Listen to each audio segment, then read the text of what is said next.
This channel does not promote any violence, harmful, or illegal activities. All content provided by this channel is meant for an educational and information purpose only.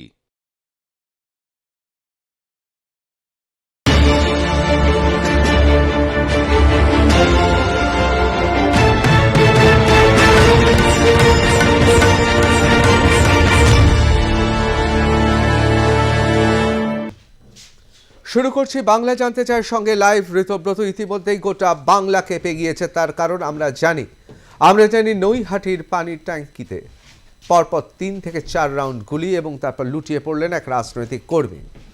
প্রশ্ন হচ্ছে, যিনি গুলি খেলেন তিনি রাজনীতি করেন এবং শাসক দলের তিনি কর্মী, এবং তাকেই গুলি করে খুন করা হয়েছে বলে অভিযোগ। যারা সেই মৃতদেহ দেখেছেন তারা থমকে গেছেন। যেভাবে কপাল এবং নাকের মধ্যখানে গুলি করা হয়েছে, অনেকে মনে করছেন খুব কাছ থেকে সেই গুলি করা হয়েছে এবং একটা আক্রোশ ছিল, প্রতিহিংসা নেওয়ার জন্যই গুলি।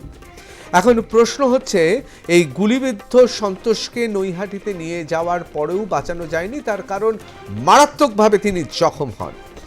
এবং ইতিমধ্যেই আমরা জানি রাজনৈতিকভাবে একে অপরকে দোষারোপ করছে। একদিকে যেমন ব্যারাকপুরের বর্তমান সাংসদ পার্থ ভৌমিক, তিনি আঙুল তুলেছেন, তিনি বলছেন প্রাক্তন সাংসদ বিজেপি নেতা অর্জুন সিংয়ের আশ্রিত দুষ্কৃতীদের বিরুদ্ধেই তার অঙ্গুলি, তাকেদেরই দায়ী করছেন। অন্যদিকে অর্জুন সিং বলছেন তৃণমূলের গোষ্ঠীর দ্বন্দ্ব। এখন প্রশ্ন হচ্ছে, এই ধরনের ঘটনা প্রকাশ্যে কি করে ঘটে?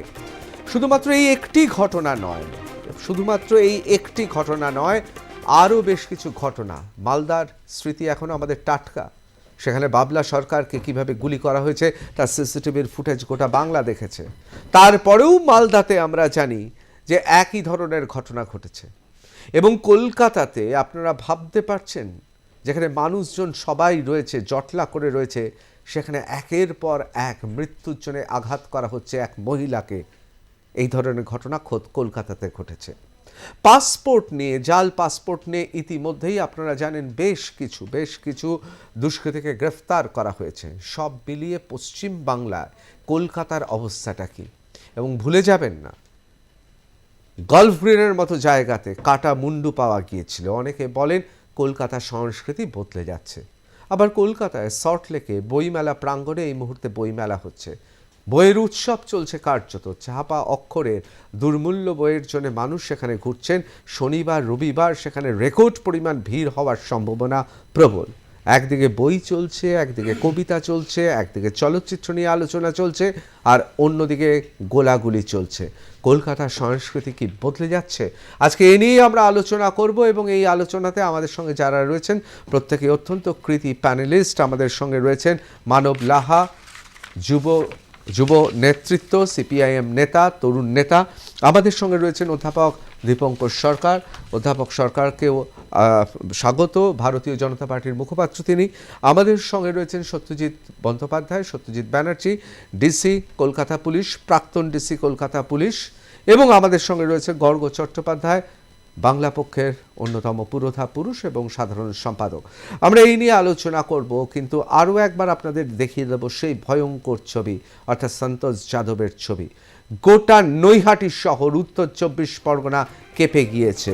তার কারণ যেভাবে একের পর এক গুলি এবং যেভাবে তাকে খুন করা হয়েছে, এবং সেই তার প্রত্যক্ষদর্শীরা জানাচ্ছে চোখে দেখা যাচ্ছে না মৃতদেহ। যেভাবে নাক এবং কপালের নিচে গুলি এসে ঝাঁঝরা করে দিয়েছে, তা আমরা চ্যানেলেও দেখাতে পাচ্ছি না। সুতরাং বুঝতেই পাচ্ছেন কি নৃশংসভাবে খুন করা হয়েছে। নৈহাটির পানি ট্যাঙ্কির কাছে তৃণমূল কর্মী সন্তোষ যাদবকে লক্ষ্য করে 3 থেকে 4 রাউন্ড গুলি চালানো হয়েছে বলে মনে করা হচ্ছে। দুষ্কৃতীরা সংখ্যায় একাধিক। মনে করা হচ্ছে আগে থেকে রেকি করে এবং আগে থেকে তার গতিবিধির দিকে তারা নজর রেখেছিল, এবং তারপরেই তারা গুলি করেন। এবং সঙ্গে সঙ্গে গুলিবিদ্ধ সন্তোষ যাদবকে নৈহাটি হাসপাতালে নিয়ে যাওয়ার পর চিকিৎসকরা তাকে মৃত হিসেবে ঘোষণা করে। এবং ইতিমধ্যেই একদল বলছেন ক্ষমতাসীন শাসক দলের গোষ্ঠীদ্বন্দ্ব, আরেক দল বলছেন যে প্রতিপক্ষ, অর্থাৎ সেই জায়গায় যেহেতু প্রতিপক্ষ অর্জুন সিং, অনেকে বলছেন, দাবি করছেন, বিশেষ করে বর্তমান সাংসদ পার্থ ভৌমিক তাদেরই আশ্রিত দুষ্কৃতীদের গোটা ঘটনা ঘটিয়েছে। আমরা কথা বলেছিলাম বর্তমান সাংসদ পার্থ ভৌমিক এবং প্রাক্তন সাংসদ এখন বিজেপিতে রয়েছেন অর্জুন সিং, দুজনের সঙ্গে একবার শুনে নেব তারা কি বলছেন। অর্জুন সিং যখন দেখছে পায়ের তলা থেকে মাটি পুরো সরে গেছে, ভাটপাড়াতেও মানুষ আস্তে আস্তে অর্জুন সিংকে বিচ্ছিন্ন করে দিচ্ছে, তখন নিজের প্রাসঙ্গিকতা বজায় রাখতে, মানুষকে ভয় দেখাতে খুনের রাজনীতি করছে। যে খুন করেছে ধারুয়া রাজেশ, সে অর্জুনের অত্যন্ত ঘনিষ্ঠ একজন লোক, সারা নৈহাটির মানুষ জানে। আমি প্রশাসনের উপরে আস্থা রাখছি। আমি নিশ্চিত যে অর্জুন এরকম খুনকা হারাবি করে মানুষকে ভয় দেখাতে পারবে না। ব্যারাকপুরের মানুষ প্রতিজ্ঞাবদ্ধ, আলো যত জীবন যায় যাক, ব্যারাকপুরে গুন্ডারাজ খতম আমরা করবো। এই রাজেশকে 2 বছর আগে এই সন্তোষ যাদব গুলি মেরেছিল। 4 মাস হলো নয়াটি পার্থ ভৌমিকের বাড়ির পাশে নয়াটি কলেজ আছে, সেখানে অজয় প্রসাদ বলে একটা লোককে পিটিয়ে মেরে দিয়েছিল। ও বাজি ফাটিয়েছিল, তার জন্য মেরেছিল কে? এই সনদদের লোকেরা। আর 1.5 মাসের মধ্যে ওই ছেলেটাকে জামিন করিয়ে দিয়েছিল এই পার্থ ভৌমিকের লোকেরা। আপনি দেখেছিলেন বাই ইলেকশনের দিন, নয়াটি বাই ইলেকশন দিন জগদ্দলে তৃণমূল নেতাকে তৃণমূল গুন্ডারা খুন করেছিল। আজকে এই যে সন্তোষ যাদব 2 দিন ধরে ওই গৌরীপুর জুট মিলে জমি লুট করা নিয়ে, জমি দখলকে কেন্দ্র করে গন্ডগোল চলছিল এদের কাছে দীর্ঘ বছর ধরে। 2 বছর আগে ওকে গুলি মেরেছিল, ও বেঁচে গেছিল। 2 দিন ধরে থানা পুলিশ হচ্ছে। থানা যদি এই দুজনকে অ্যারেস্ট করে রাখতো তাহলে তো এই ঘটনা ঘটতো না। পুলিশ কি করছে এখানে? পুলিশ বসে বসে হিস্সা নিচ্ছে, কে জমি লুট করবে, কে 60টা, এই সন্তোষ যাদব 60টার বুকি ছিল। এই সন্তোষ যাদব ওকে গুলি মেরেছিল। আজকে এই যে রাজেশের নাম উঠছে, সে রাজেশ ওখানকার মস্তান, তৃণমূলের কাউ সঙ্গে দিন রাত উঠা বসা করে। আর পার্থ ভৌমিকা সনদ বলতে দিচ্ছে কি বিজেপি সঙ্গে থাকে। তো তৃণমূল কংগ্রেসের গুন্ডারা কোনোদিন বিজেপির সঙ্গে থাকতে পারে না। বিজেপি সে ক্ষমতা নেই কি এই গুন্ডাদেরকে সাপোর্ট করবে। আজকে পুলিশ আর গুন্ডা সবাই তৃণমূল সঙ্গে থাকে, তৃণমূলের নেতাদের হাতে। আমি প্রথমে চলে যাব দীপঙ্কর বাবুর কাছে। দীপঙ্কর সরকার, ভারতীয় জনতা পার্টির মুখপাত্র। দীপঙ্কর বাবু, আপনার কি মনে হয় গোটা বাংলাতে খাতায় কলমে এখনো পর্যন্ত প্রধান বিরোধী দল অবশ্যই ভারতীয় জনতা পার্টি, এবং স্বাধীনতার পর এই প্রথম বিধানসভায় একজনও কমিউনিস্ট নেই। একজন ছিলেন নড়বড়ে কংগ্রেসের বায়রন, তিনি আপাতত কংগ্রেসের সঙ্গে নেই। সুতরাং খাতায় কলমে মূল বিরোধী দল আপনারা। অন্য জায়গায় আপনারা সমানে সমানে টক্কর দিতে পারছেন না, বিশেষ করে নৈহাটি, জগদ্দল, ভাটপাড়া, কাকিনাড়া, অর্থাৎ ব্যারাকপুর শিল্পাঞ্চলে যেহেতু দাবাং নেতা সেখানে অর্জুন সিং, আবার অন্যদিকে এই মুহূর্তে অত্যন্ত শক্তিশালী নেতা হিসেবে পার্থ ভৌমিক রয়েছে। সুতরাং একের পর এক ঘটনা ঘটছে, যত কাণ্ড ঘটছে ব্যারাকপুরে। আপনার মনে থাকবে যে দেখুন, আজকে বাংলার মুখ্যমন্ত্রী দাঁড়িয়ে, মুখ্যমন্ত্রী তো আপনারও আমাদের বিরোধী দল হতেও পারে, কিন্তু আমাদের মুখ্যমন্ত্রী দাঁড়িয়ে সবাই প্রকাশ্যে বলেছিল এই ব্যারাকপুর অঞ্চলে যে এই অঞ্চল থেকে অস্ত্র উদ্ধার করতে হবে। আপনি বলুন তো কটা অস্ত্র উদ্ধার হয়েছে কোন থানা থেকে? আপনি কিন্তু ব্যারাকপুর নৈহাটির ঘটনা বলছে, এই একটা ফার্স্ট কথা বলতে মুখ্যমন্ত্রী সবাই দাঁড়িয়ে বলে আছে, তারপরে অস্ত্র উদ্ধার হয় না, অথচ আজকে সন্ধ্যের সময় অস্ত্র হাতে খুন করছে। কোন দলের সেটা দেখার দরকার নেই, কোন সমাজবিরোধী দল হয়। অবশ্যই, কিন্তু অস্ত্র ব্যবসাটাও না, আমি বলি একবার, অস্ত্র ব্যবসাটাও তো গরু কয়লার মতো আন্তঃরাজ্য ব্যবস্থা। মানে এখানে কেন্দ্র সরকার, রাজ্য সরকারের প্রত্যক্ষ মদত না থাকলে তো গরু কয়লা আর অস্ত্র হতে পারে না। সেই কথাটাই তো আপনাকে সেটিং এর তো চূড়ান্ত জায়গায়, ওপরে রাজায় সেটিং, নিচে কর্মীরা মারা যাচ্ছে, সন্তোষ যাদবের মতো কর্মীরা মারা যাচ্ছে। যদিও আমি একবারের জন্য বলছি না, তার বিরুদ্ধে অভিযোগ আছে। বলুন না, আপনি তো বলতে দিলেন না সুন্দর। আমি মুখ্যমন্ত্রীর উদাহরণটা আপনাকে সামনে তুলে দিলাম, আপনি টেনে নিন। মুখ্যমন্ত্রী এই ব্যারাকপুরে দাঁড়িয়ে বলেছিলেন তো আমডাঙ্গা অঞ্চলে কি হচ্ছে, অস্ত্র কোথা শিয়ালদায় আসছে, অস্ত্র এই অস্ত্র কারবারিরা বাংলায় যদি ফ্রি হ্যান্ড ঘুরতে পারে তাহলে সেক্ষেত্রে অস্ত্র মানুষের হাতে চলে যাচ্ছে। কারণ কোন মানুষ এলাকায় তৃণমূল নেতাকেই মারছে এবং গ্রেপ্তার হচ্ছে টাউন সভাপতি মালদাতে, তাহলে অস্ত্রগুলো কাদের কাছে? এবার হচ্ছে নৈহাটির ঘটনা।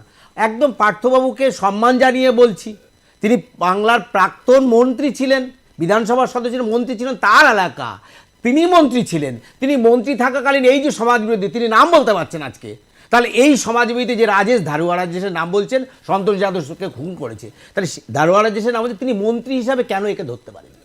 ব্যর্থতাটা কার? মন্ত্রী কি ব্যর্থতা নয়?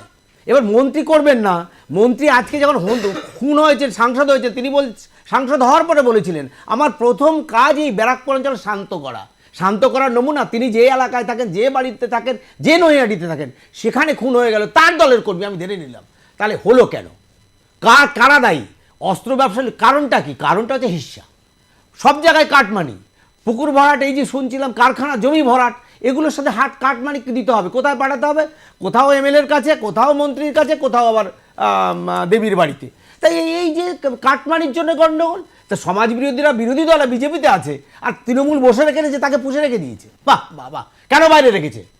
আমি ধরে নিলাম বিজেপির সাথে তার যুক্ত, কেন বাইরে রেখেছে? ওই এলাকায় তো ফুলে ফুলে, মানে এমন ফুলে ফুলে ঢলে ঢলে অবস্থা আছে, কে কখন কোন ফুলে সেটাই তো বোঝা যায়। সেই জন্য ধরেনি কেন? কোনো ফুলে ধরার কারণ নেই। সমাজ বিরোধীদের ফুল কিসের? সমাজ বিরোধীদের দল কিসের? সমাজ বিরোধী যে খুন করে সে আবার কোন দলের? কেন ধরতে পারিনি? আজকে মন্ত্রী দাঁড়িয়ে বলছে, মন্ত্রী গতকাল রাত্রে কেন বলেনি রাজেশ বেরিয়েছে, তাকে ধরে অ্যারেস্ট করো, তাহলে সেই আজকে একটা লোক চলে যায় না, প্রাণ চলে যায় না?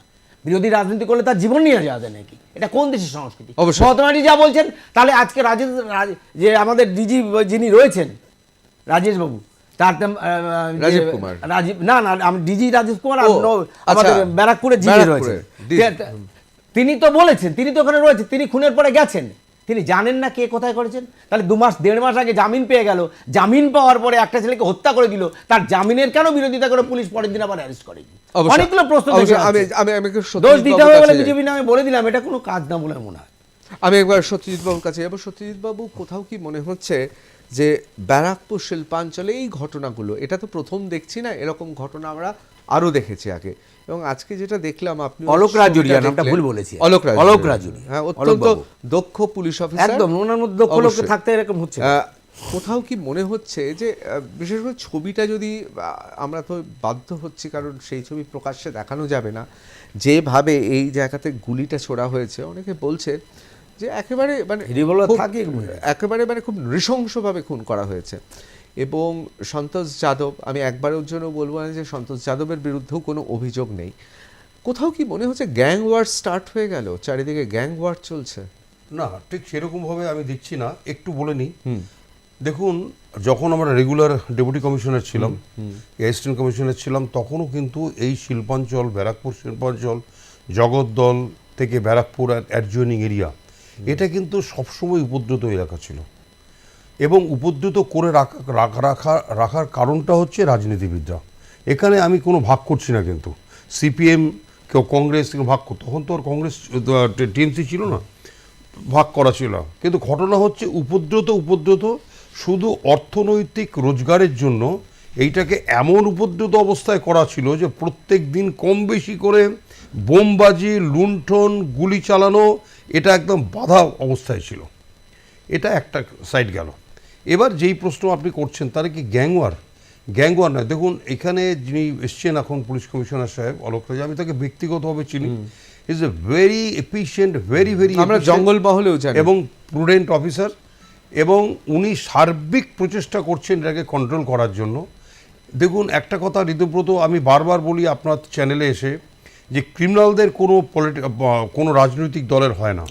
ওরা আজকে আপনার দলের, কালকে আমার দলের, কালকে ওর দলের, এরকম করে ঘুরে বেড়ায়।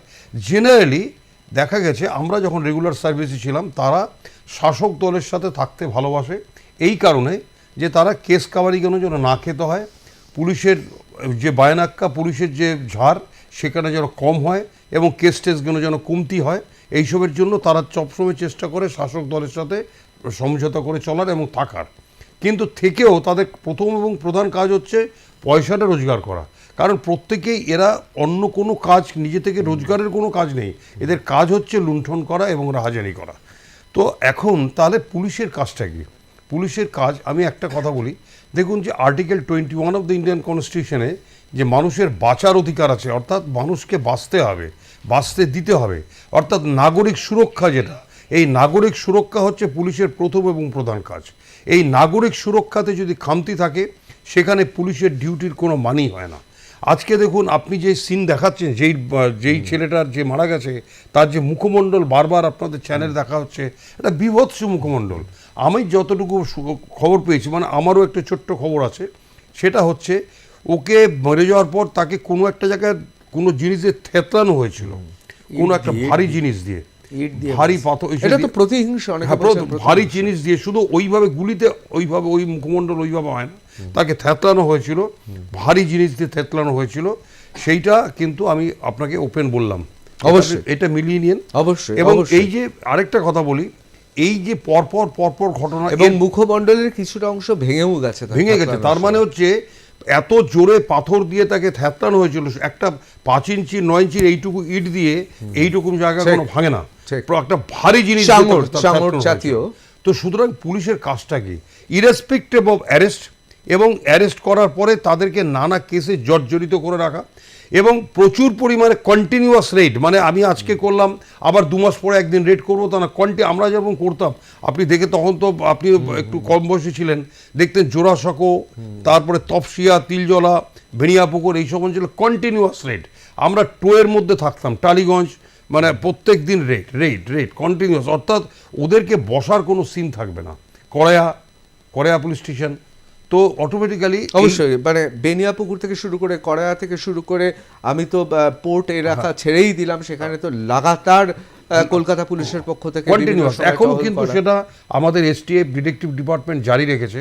কিন্তু ঘটনা হচ্ছে যে এটাও কিন্তু এই যে ব্যারাকপুরের শিল্পাঞ্চল, এখানে খুব এফিশিয়েন্ট, যারা খুব বডি ফিটনেস আছে, তাদেরকে পোস্টিং করে কন্টিনিউয়াস রেড, ইনফরমেশন কালেকশন করে, ইন্টেলিজেন্স কালেকশন করে প্রত্যেককে হান্ট করা, এবং লঘু সেকশনে কেস নয়। এটা কিন্তু প্রথম বক্তব্য, আমার প্রধান বক্তব্য, যে ধরা পড়ার পরে অমুকটা কোন পার্টির লোক, এই পার্টির লোক, তাকে লঘু সেকশন মানে বেল হয়ে গেল, আর অমুকে কোন পার্টির লোক, তাকে বেল দেবো না, সেটা নয়, মানে গুরুত্বপূর্ণ কথা বলেছেন, নন বেলেবল সেকশন, তারা যেন বেরোতে না পারে। অবশ্যই।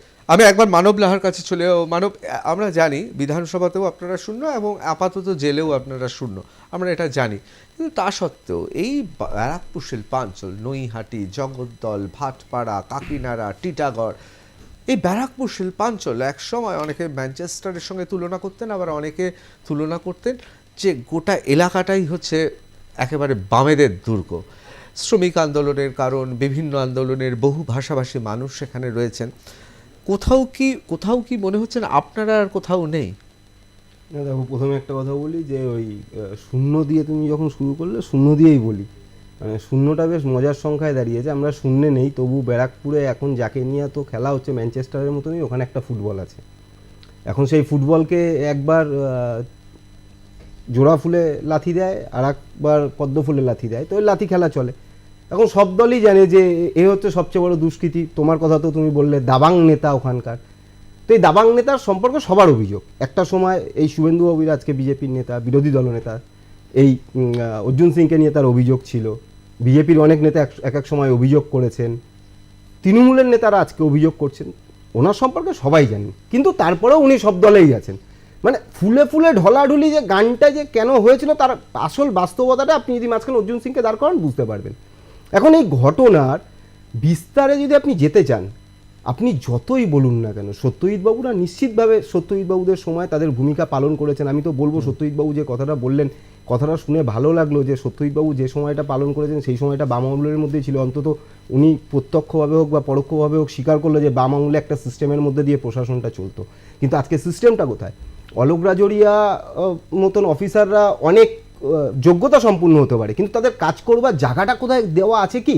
যে এত প্রশ্নের পরেও যে একটা বিধানসভা উপনির্বাচনের সময়ও ওই অঞ্চলে একটা খুন হয়ে গেল, তারপরেও সেই অঞ্চলে প্রশাসনের ভূমিকাটা কোন জায়গায় দাঁড়িয়ে থাকলো, এই প্রশ্ন যখন দাঁড়ায়।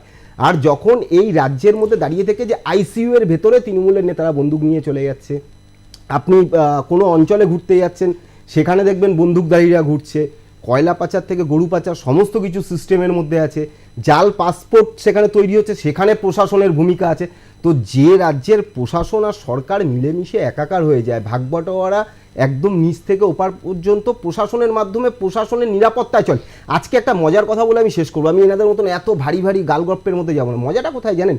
যে এই পশ্চিমবাংলায় যতজন মানুষ আছে আজকের প্রশাসন ভাবছে যে এই মানুষদেরকে নিরাপত্তা দেওয়ার দরকার নেই, কারণ এতজন মানুষের নিরাপত্তা দেবো কোথা দিয়ে? এর থেকে এ রাজ্যে চোর, জোচ্চোর, দলবাজ, দলপাল্টিবাজ যারা আছেন তাদেরকে আমরা নিরাপত্তা দিই।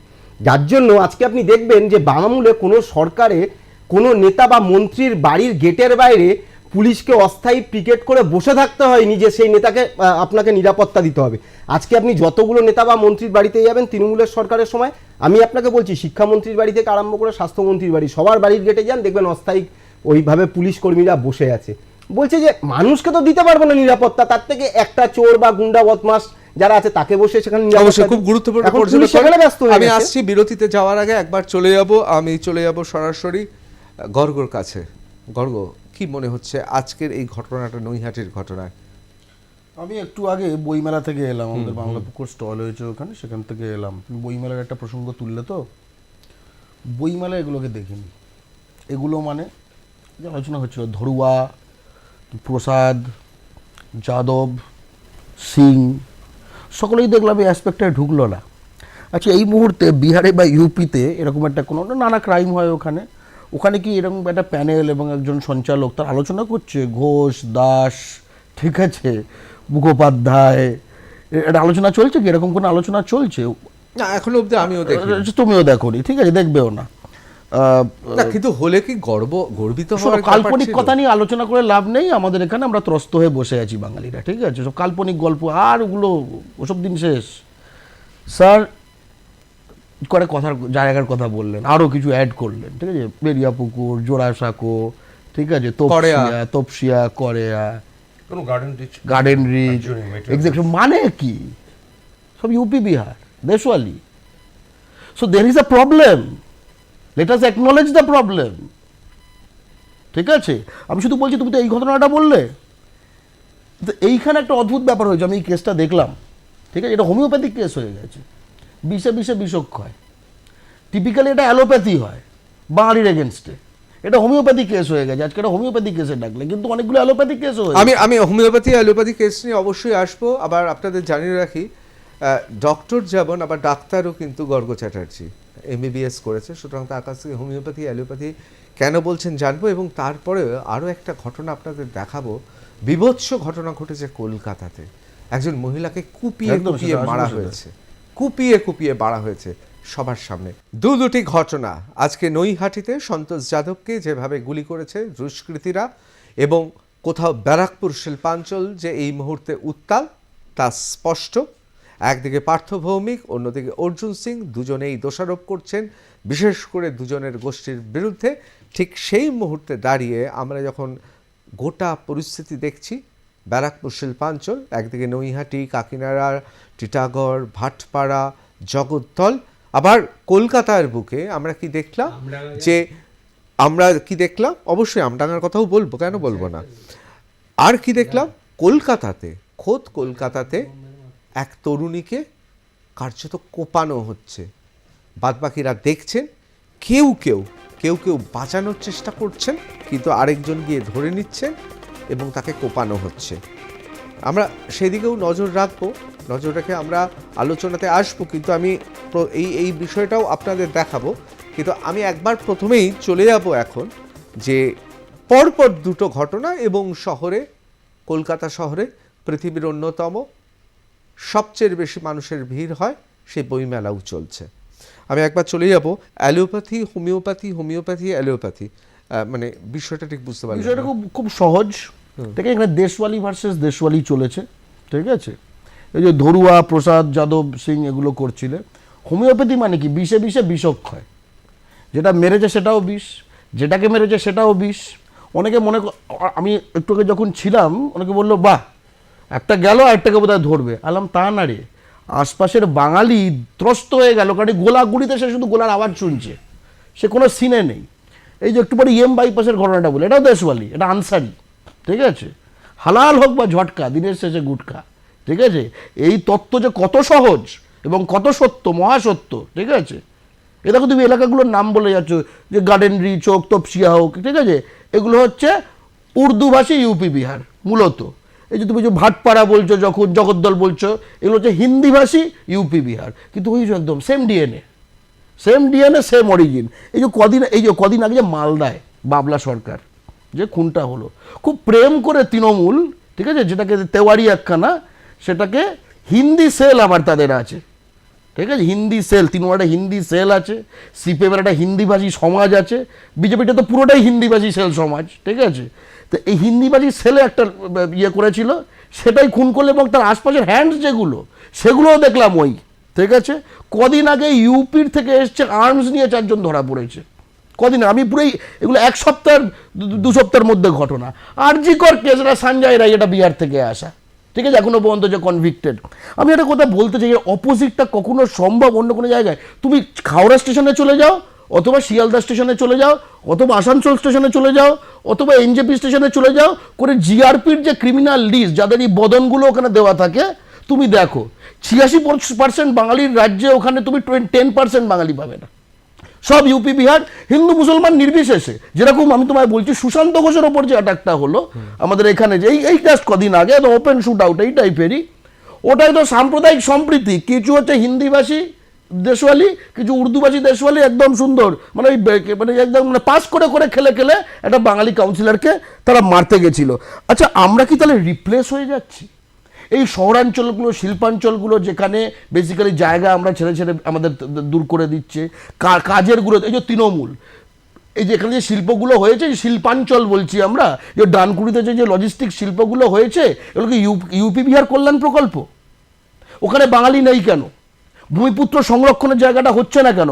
এই কথাগুলো কিন্তু খুব গুরুত্বপূর্ণ। আমি একটা কথা বলবো কিন্তু, যে এই যে জায়গার কথা বলছি, সব জায়গায় জাল ডোমিসাইল বানানো হয়। মহামান্য কলকাতা হাইকোর্ট এদের থেকে আমার লাইফ থ্রেট আছে বলে আমাকে সিকিউরিটি এখন আরোপ করার একখানা নির্দেশ সবে জারি করেছে। এর একটা সমাধান আছে। সমাধানটা আমি একটু বলি। সমাধানটা হচ্ছে, ঠিক কাশ্মীরে যেভাবে ঘেরে, তেমনি এই গার্ডেন রিচ, তেমনি এই মেটিয়া বুরুজ, তেমনি এই জগদ্দল, তেমনি এই গুটখা সংক্রামিত প্রতিটি এলাকা, সে খড়গপুর হোক, সেটা তোমার আজকে ঝালদা আদ্রা হোক, সেটা তোমার আজকে এনজেপি কিছু এলাকা হোক, তুমি মানে ফুল বেল্ট জানা আছে, ঠিক আছে।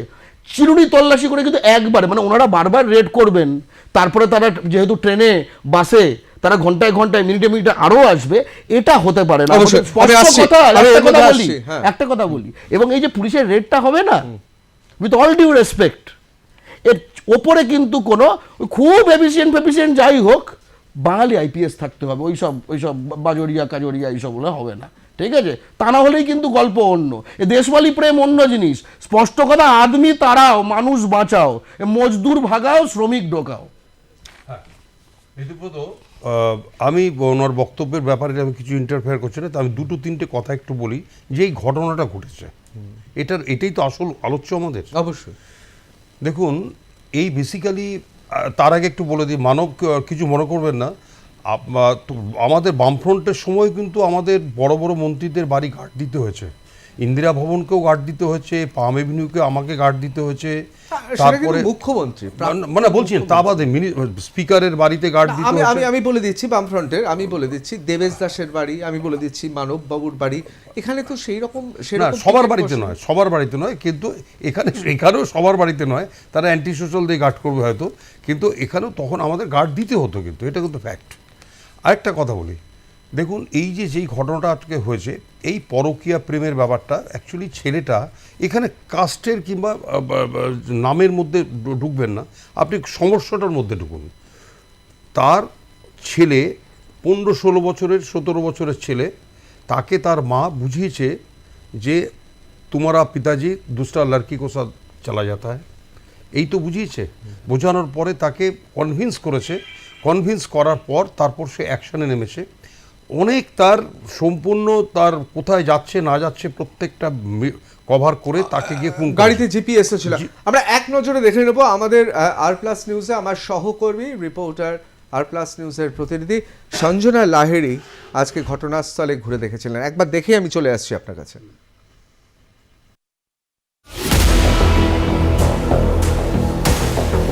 কলকাতার বুকে হাড়হিম হত্যাকাণ্ড, প্রকাশ্য রাস্তায় কুপিয়ে খুন। মেট্রোপলিটন বাইপাসে রাস্তায় ধাওয়া করে খুন করা হয় এক তরুণীকে। প্রকাশ্য রাস্তায় গলার নলি কেটে খুন করা হয় তাকে। শুক্রবার তরুণীর মৃত্যু হয় এনআরএস হাসপাতালে। মৃত তরুণীর নাম রফিয়া সাকিল। বাবার বিবাহ বহির্ভূত সম্পর্কের জেরেই এই ঘটনা, জানিয়েছে পুলিশ। বাবার বিবাহ বহির্ভূত সম্পর্কের জেরে পরিবারে অশান্তি। মাকে ও খুড়তুতো দাদাকে নিয়ে মেট্রোপলিটন বাইপাসে বাবার বান্ধবীকে কুপিয়ে খুন করল নাবালক। অভিযুক্ত নাবালক মা ও দাদাকে গ্রেপ্তার। বৃহস্পতিবার রাতে মেট্রোপলিটন বাইপাসের কাছে একটি রেস্তোরাঁর সামনে ঘটে এই হাড়হিম ঘটনা। কলিল লেনের বাসিন্দা মোহাম্মদ ফারুক আনসারির সঙ্গে রফিয়া সাকিল নামে এক যুবতীর সম্পর্ক ছিল। রফিয়াকে নিয়ে গাড়িতে করে বেরিয়েছিলেন ফারুক। ফারুকের গাড়ির জিপিএস ট্র্যাক করে সেখানে পৌঁছায় তার স্ত্রী, ছেলে ও ফারুকের এক ভাইপো। ফারুক ও তার বান্ধবীর ওপর হামলা চালায় 3 জন। বাবার বান্ধবীকে ছুরি দিয়ে কোপাতে থাকে নাবালক। শুক্রবার এনআরএস হাসপাতালে মৃত্যু হয় ওই তরুণীর। অ্যাপেলো ফার্মেসিতে নিয়ে গিয়েছিল মেয়েটাকে, যে ট্রিটমেন্টের জন্য। মেয়েটার বান্ধবী এসেছিল সঙ্গে। তো ওখানে এরা তো ট্রিটমেন্ট হয় না এখানে ওষুধ, এখানে কোনো হসপিটাল একটু এখানে 2টো কোপ মেরেছিল পিঠে, এইখান থেকে এখানে কোপ মেরেছিল, এইখানে সাইডে এইখানটায় মেরেছিল কোপ। এই 8:40 থেকে 8:45 মধ্যে। बाईपास में वहाँ पर कुछ हुआ था, लड़की को यहाँ पर मार दिया था, हाथ कटा हुआ था। तो हम लोग के पास आया था, तो हम लोग के पास आने के बाद वो बोल रहा है कि ट्रीटमेंट कुछ कर सकती है। तो हम लोग तो नहीं करने पाएंगे, क्या उतना कटा हुआ था। तो हम लोग बोले थे बगल में क्लिनिक है, वहाँ पर दिखवा लीजिए। तो टैक्सी करके शायद हॉस्पिटल गई है। हॉस्पिटल जाने के बाद उन लोग क्या हुआ मालूम नहीं हम लोग को। उसके बाद कल हमको इवनिंग में बता रहे थे 9:30 बजे करीब में, 9:30 बजे करीब में उस समय आया था। तो हम अभी देखे थे पूरा खून लगा हुआ था जहाँ था। तो कुछ नहीं बोल सकते मैम। अभी सुनने में आ रहा है, न्यूज में देखे कि वो एक्सपायर कर गई। ये एक तो रूम है। उसका बच्चा है रोफिया का? नहीं, बच्चे नहीं है, बच्चा नहीं है। उसका पति इधर रहता है? पति इधर क्या, उनके पापा का घर है। उनके पापा का घर, उन लोग 3 भाई हैं, 1 बहन है। उनका शादी हुआ, सबका फैमिली के एक ठो है, रूम एक ठो था। इसके वजह से जाके रायगाछी में उन लोग रहने लगी। आती जाती है उनकी मम्मी, आती जाती है, हम लोग से बातचीत होता। हम लोग को पुराना रही थे। रोफिया का सास ससुर? हाँ हाँ, सास ससुर सर के साथ ही तो रहती थी। ऐसा तो बात नहीं, उन लोग तो इसी वजह से, बहू के वजह से तो वहाँ मकान ली है कि मेरा बेटा बहू को तकलीफ नहीं हो। 3 तो बहू हो गई है, तो वहाँ जाकर रहेंगे। অভিযুক্তের কাছ থেকে হামলায় ব্যবহৃত অস্ত্র উদ্ধার হয়েছে। তাদের জিজ্ঞাসাবাদ করে আরও তথ্য জানার চেষ্টা করছে পুলিশ। পুরো বিষয়টা কিন্তু প্রগতি ময়দান থানার পুলিশ খতিয়ে দেখছে যে বিবাহ বহির্ভূত সম্পর্কের জেরেই কি এই ঘটনা ঘটিয়েছেন ফারুকের স্ত্রী, নাকি অন্য আরও কোনো কারণ আছে। পুরোটাই কিন্তু তদন্ত করছে প্রগতি ময়দান থানার পুলিশ। ক্যামেরায় বিনয়ের সঙ্গে সঞ্জনা, আর+নিউজ কলকাতা। বলবো? আচ্ছা, আমি সরাসরি সত্যজিৎ বাবুর কাছে চলে যাচ্ছি। হ্যাঁ, বলছি দেখুন, এইরকম বিবাহ বহির্ভূত ক্ষেত্রে আমার চাকরির সময় আমরা প্রচুর দেখেছি। হয়তো ছেলে মারছে না, হয়তো বউ মেরেছে, হয়তো বউয়ের হয়তো অন্য হাজবেন্ড মেরেছে, এইরকমভাবে হয়। মানে বিবাহ বহির্ভূত সম্পর্কের মধ্যে, ত্রিকোণ সমস্যার মধ্যে এইরকম খুন হয়। তবে এই যে গলার নড়ি কেটে দেওয়া কিংবা নানা জায়গায় পাঁজরে এবং পিঠে কোপানো, এটার মধ্যে 2-3টে ভাগ আছে। দেখুন, তার মানে হচ্ছে ছেলেটা এনশিওর করে এসেছিল যে আমি তাকে খুন করব, তাকে শেষ করতেই হবে। এবং তার মা শোনা যাচ্ছে সহায়তা করেছে। হ্যাঁ, সহায়তা এগোতে দিচ্ছে না। জিপিএস লোকেশন ট্র্যাক করে ছেলেটা কতটা ইন্টেলিজেন্ট, তাকে ধরেছে তার বাবাকে। বাবা ওই অবস্থা থেকে পালিয়ে গেছে। এখানে যদি বাবা দাঁড়িয়ে থাকতো, ইন্টারসেপ্ট করতো, তাহলে হয়তো মেয়েটা মরতো না, অনেক ইনজুরি হতো। 2-3টে ব্যাপার আছে। এই ছেলেটা কিন্তু, আমার ব্যক্তিগত ধারণা, আমরা অনেক ক্রিমিনালদেরকে জাজ করে দেখেছি যারা এইরকমভাবে গলার নলি কেটে দেয় কিংবা এইরকম হয়, তারা বেসিক্যালি সাইকোপ্যাথ। এই সাইকোপ্যাথের কারণটা হচ্ছে তারা কোনো না কোনো জায়গায় অবিচারের শিকার হয়েছে, পারিবারিক একটা অশান্তির ঝামেলা সহ্য করতে পারছে না, সেই অশান্তির থেকে মুক্তি পেতে চাইছে। এই সব নানা কারণবশত, সামাজিক কারণে তারা এইভাবে এগিয়ে আসছে এবং তাদের নিষ্ঠুরতম অ্যাকশান নিতে বাধ্য হচ্ছে। এবং তারা জানে যে আমি যদি একে খুন করে ধরা পড়ি, আমি কিন্তু যাবজ্জীবনই যাব, আমার মাও ধরা পড়বে, এরা সবাই ধরা পড়বে। কিন্তু সেটা জানার পরও তারা কিন্তু সেই খুনের রাস্তায় গেছে এবং বিভৎস খুন। এর আগের দিন আপনি আমাদেরকে একটা গলা কাটা অবস্থায় মনে আছে? অবশ্যই ডেকেছিলেন গল্ফগ্রিনে। এবং জামাইবাবুর তার শারীরিক চাহিদা না মেটানোর জন্য প্রতিহিংসা স্বরূপ এরকমও তো হয়েছে, 3 টুকরো করে দিয়েছে। হ্যাঁ, 3 টুকরো। আমি আয়ও ছিলাম কেসের। তার স্বামীকে 42টা টুকরো করেছিল, 42টা। টুকরো করে বস্তার মধ্যে ফেলে দিয়ে তপসিয়া খালে ফেলে দিয়েছিল। সেই তপসিয়া খালে নেটে আটকে গেছিলো, সেইটা থেকে আমরা সেলাই করেছিলাম বডিটাকে। সেই মেয়েটা এইখানে আমাদের নিউ সিনেমার পাশে ওখানে ব্ল্যাক মার্কেট করতো, তখন তাকে সেলাই করে বডিটাকে পুরো করা হলো এবং আইডেন্টিফাই করে তাকে আমরা কনভিকশন করানো হয়েছিল। তো এই রকম ঘটনা কিন্তু আছে। পরকীয়া প্রেম হতে গেলে একদিক থেকে মিষ্টিভাষীর ব্যাপারটা আছে, কিন্তু ধরা পড়লে কেউ সাংঘাতিক অবস্থার মধ্যে যেতে হয়। অবশ্যই অবশ্যই। আমি একটু খুব দ্রুত চলে যাব যে কোথাও যে কথা বারবার গর্গ বলছিলেন এবং যে কথা আপনিও বলছেন যে এই কলকাতা এবং পশ্চিম বাংলা একটা বিরাট সাংস্কৃতিক পরিবর্তন চলে এসছে। কোথাও কি মনে হচ্ছে না যে বাঙালি একটা যে স্বতন্ত্র সাংস্কৃতিক পরিচয় আছে, যা গোটা ভারতবর্ষের সঙ্গে আমাদের ঐতিহ্য, আমাদের কৃষ্টি, আমাদের অবশ্যই সেটা চলচ্চিত্র হোক, অর্থনীতি হোক, সেটা আমাদের বিভিন্ন ক্রিয়াকলাপ হোক, আলাদা, এই স্বতন্ত্র জায়গাটা হারিয়ে যাচ্ছে, কোথাও মনে হচ্ছে না? দেখুন, যে বাঙালিদের মধ্যে আমি একটা কথা বলা যায়, বামফ্রন্টে 34 বছরের শাসন, যেখানে বাঙালিদের ঐতিহ্যকে কোথায় নিয়ে দাঁড় করিয়েছিল সেটা দেখা যায়। কারণ আজকে সরকারি পরিসংখ্যানে 60 লক্ষ থেকে উপর হচ্ছে কি পরিযায়ী শ্রমিক বাংলা থেকে বাইরে কাজ করে। আমি যদি মেনেও নিই গর্গবাবুর কথায় যে বাইরের থেকে লোক এসে কলকাতায় করছে, আর কলকাতার লোক যে বাইরে 60 লক্ষ চলে গেছে, এই কলকারখানা বন্ধ, 56,000 কলকারখানা বামফ্রন্টের আমলে বন্ধ হয়েছে। আর মমতা ব্যানার্জির এই আজকে এই 12-13 বছরের শাসনে, এই 14 বছরের 56 নাম বলুন তো। এবার 56টা কারখানার নাম বলুন। 56 কারখানার নাম বলি আপনি? আমি বলেছি, আমি আপনার টিটাগড় জুট মিল থেকে শুরু করুন, আমি বলছি আপনাকে বলছি, আমি গুনছি। আমি বলেন বেঙ্গল ধরেন,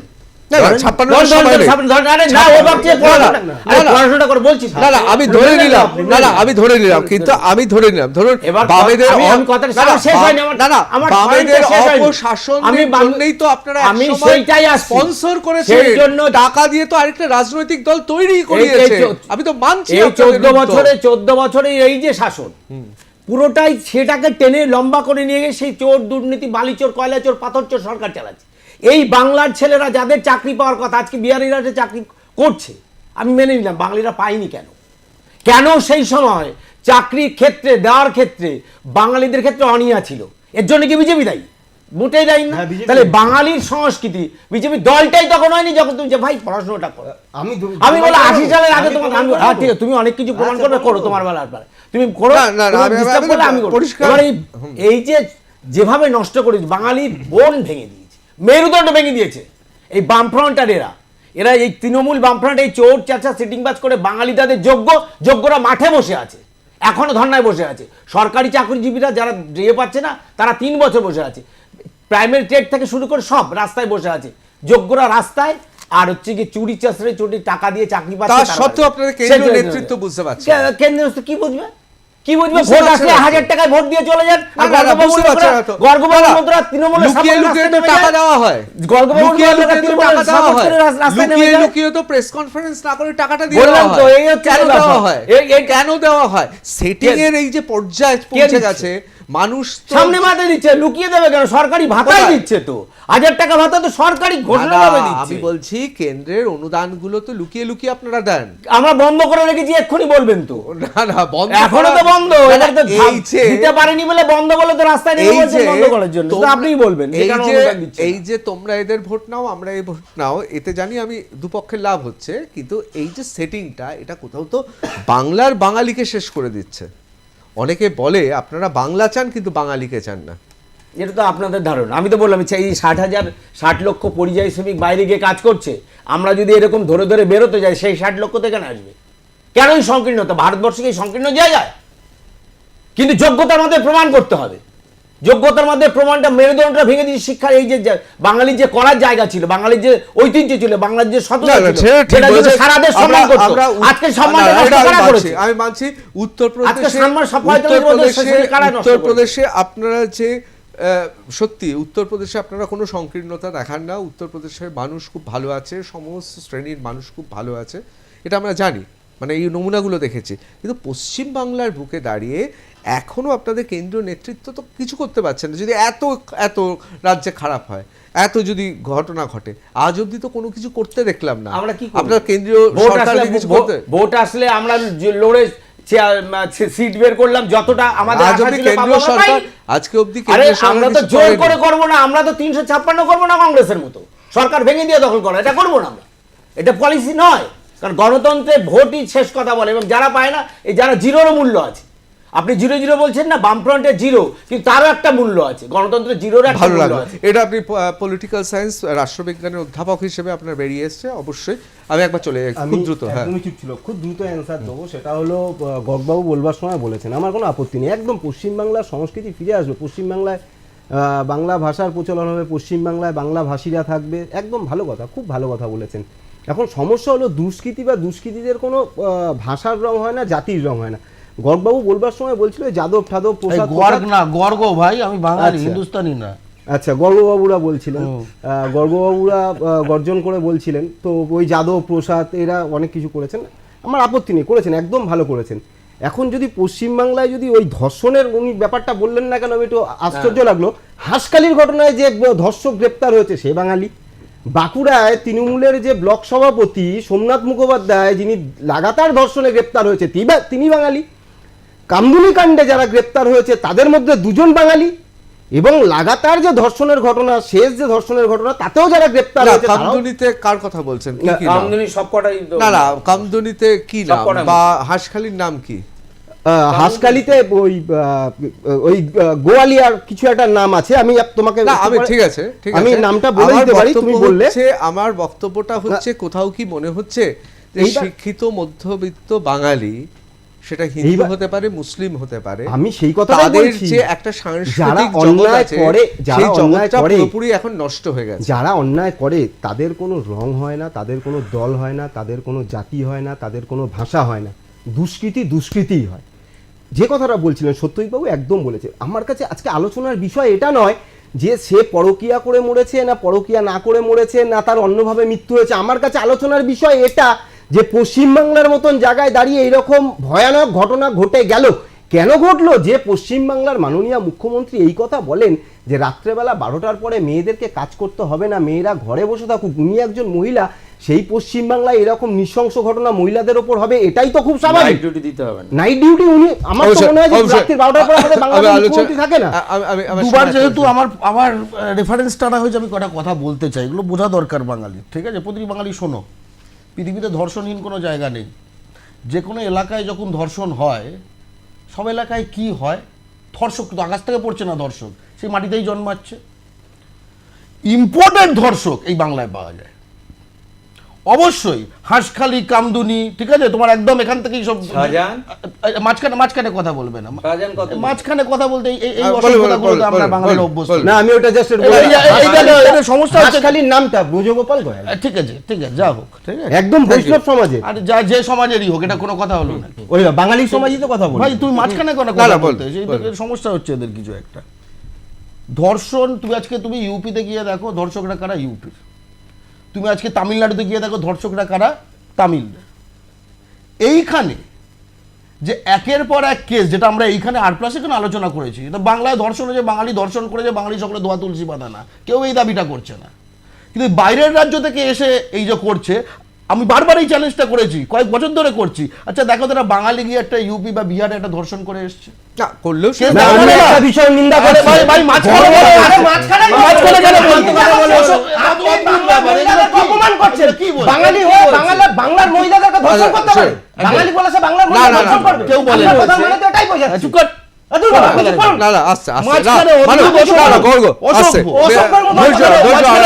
নিজের টাইমে বলবে, আপনি টাইমে বলবেন, আপনি একটা ক্ষমা চান বাঙালি মহিলাদের কাছে। হ্যাঁ, ঠিক আছে, আপনি ক্ষমা চান, মুখোশধারী বিভিন্ন এখন তৃণমূল শাসন করছে, একটা শাসক দলের সঙ্গে যুক্ত, হাজার হাজার খুন দর্শন দিতে হয়, এরা আবার এইসব। এবার শুনুন, আপনি তৃণমূলের প্রতিনিধি নাকি? এইটা কিন্তু আমি অভ্যস্ত না, আচ্ছা, ঠিক আছে? এটা ধর্ষণের কথা, ঠিক আছে? আপনি তো সঞ্জয় রায়ের যে কেসটা হলো, ঠিক আছে, তার আগে আমরা যেটা দেখলাম অনেকগুলো, একটা আলম এলো, আর একটা এই যে হাওড়া স্টেট জেনারেলি, সবকটা দেশওয়ালি খুনের এই এমপ্লয়মেন্টের যে কথাটা বলা হলো, ইন্টারেস্টিং কথা। রাজ্য সরকার কদিন আগে এটা জমা দিয়েছে এবং একটা সেন্ট্রাল গভর্নমেন্ট এটা জমা দিয়েছে। হাওড়া ডিস্ট্রিক্টে এই সময় হচ্ছে সারা ভারতে মাইগ্রেশন ফ্রম আদার স্টেটস, সারা ভারতে সেকেন্ড হাইস্ট ডিস্ট্রিক্ট হচ্ছে হাওড়া, সেকেন্ড হাইস্ট। যেখানে ওখানে তৃণমূলের যুবটা কৈলাস মিশ্র আর এই বিজেপির যেটা, ঠিক আছে, কি রাই, দুটোই দেশওয়ালি। ওকে, খুব প্যাটার্নটা লক্ষ্য করে দেখবেন। এই যে বলা হচ্ছে যে বাঙালিদের আগে পেল না কেন, ঠিক আছে, এক্ষুনি একটা কথা শোনা হলো। তৃণমূলের কোনো ইন্টারেস্ট নেই এসবে, ঠিক আছে, সে যেখান থেকে ভোট গোছাতে পারলেই হলো। বিজেপির সুশীল মোদী, মনে আছে, বিহারের উপমুখ্যমন্ত্রী ছিল, সে 21 ভোটের আগে বলছে বিহারের উপমুখ্যমন্ত্রী রিটেন যে পশ্চিমবঙ্গে বিজেপি যদি ক্ষমতায় আসে তাহলে পশ্চিমবঙ্গে লাখ লাখ বিহারির নতুন করে আমরা চাকরির ব্যবস্থা করব। ক্যান ইউ বিলিভ ইট?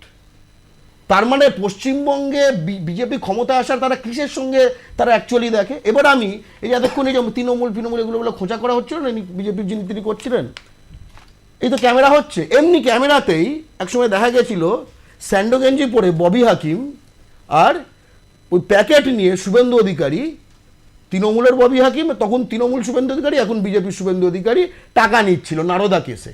আমি বলছি ববি শুভেন্দু ভাই ভাই জেলের ভেতর দেখতে চাই, এ রিপিট করুক তো, আমি একবার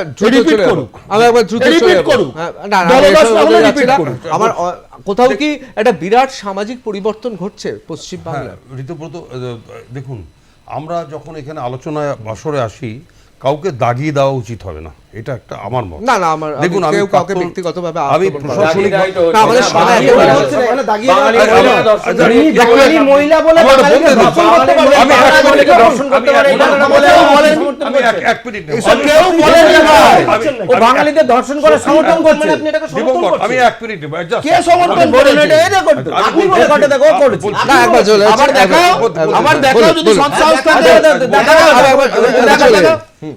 একে জিজ্ঞেস করো না আমি বলেছি কিনা এরকম যে বাঙালিদের ধর্ষণ করা ঠিক আছে, জিজ্ঞেস করো, একটু দাঁড়ান। ইনিও তো আছেন, জিজ্ঞেস করো, সব দলদাসের দল করতে হবে।